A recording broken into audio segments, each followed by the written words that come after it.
So we know that climate change is an existential threat to humanity that can only be averted by a rapid transition to net zero emissions of greenhouse gases. Now, well-designed green stimulus measures can actually create jobs and boost incomes, but we also know that it can have a negative impact on different workers and communities. And unfortunately, the negative impacts of climate mitigation policies tend to be very unevenly distributed across different types of workers, sectors, and localities.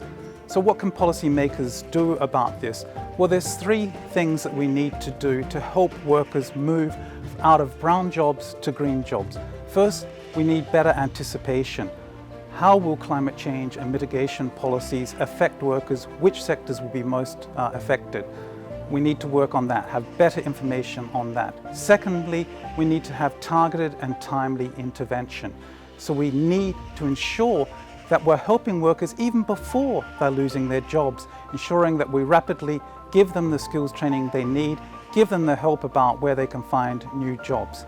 Thirdly, we need to have joined up policies more generally to help workers move and also to help the sectors and the communities affected.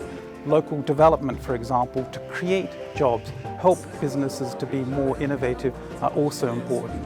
And lastly, what's really important if we want to have a just transition that keeps everybody on board with going ahead with climate mitigation policies, we need to ensure that poorer households are not disproportionately impacted by climate change policies. So we need to ensure that higher energy prices, for example, or greater investment costs in greener housing are not borne by lower income households, that they receive compensation, but not compensation in a form that increases or leaves them dependent on using sort of fossil fuels, but gives them incentives to move away from fossil fuels, but does compensate them for the income losses that they may otherwise face.